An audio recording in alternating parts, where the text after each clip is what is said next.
Honda 2.0 বাইকটা আসলে কেমন হবে সেই বিষয়ে নিয়ে একটু কথা বলবো।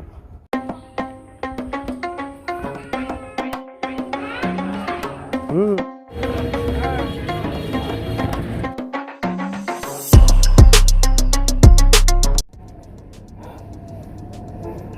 আমার এই হন্ডা 2.0 নেওয়ার প্রথম কারণ হচ্ছে MT-15, ইয়ামাহা MT-15। এই গাড়িটার দাম অনেক বেশি। আসলে সবার এত টাকা পয়সা থাকে না যে ওই যে বলে না, স্বাদ থাকলে স্বাদ আছে কিন্তু সাধ্য নেই। তো যার জন্য আর কি ইচ্ছা করলেই যে আমি MT-15 নিতে পারতাম না,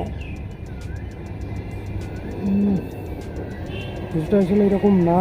না তা না, বিষয়টা এরকমই। আসলেই আমি চেষ্টা করছি অনেক, কিন্তু হয়ে ওঠে না। হন্ডা 2.0টা দামের দিক থেকে আসলে এক প্রকার আশীর্বাদই বলতে পারেন। দামটা হাতের মধ্যে ছিল। আর MT-15 ইয়ামাহা মানে দাম আস্তে আস্তে বৃদ্ধি করতে করতে এমন একটা পর্যায়ে নিয়ে চলে গেল যে আসলে হাতের নাগালে তখনও ছিল না, এখনও নেই। তবে হ্যাঁ, ইনশাল্লাহ আবার কখনো যদি সম্ভব হয় অবশ্যই একটা MT-15 নেবে। তবে হর্নেট 2.0 আসলে মেন কথায় আছে, হর্নেট 2.0 বাইকটা আসলে কেমন।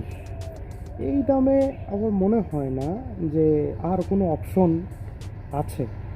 কারণ 2,89,000 টাকা, এখন অবশ্য ক্যাশব্যাক ট্যাগ দিয়ে অনেক 15,000 টাকা ক্যাশব্যাক দিচ্ছে, 20,000 টাকা ক্যাশব্যাক দিচ্ছে।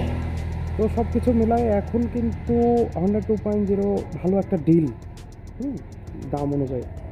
তো আমার মনে হয় যে এই টাকায় এটা একটা ভালো ডিল।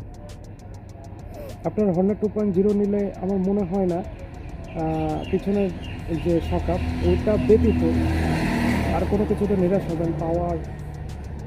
পাওয়ার ম্যানেজমেন্ট, আপনাদের ইনিশিয়াল যে পিক আপ, সব কিছুতেই একটা ভালো ফিডব্যাক পাবেন। এটাতে PGFI থাকার কারণে মাইলেজ নিয়ে আপনাকে ওই রকম চিন্তা করতে হবে না। অনেকেরই একটা ভুল ধারণা আছে, অনেকে মনে করেন কি যে বাইকে সাউন্ড সবাই পছন্দ করে।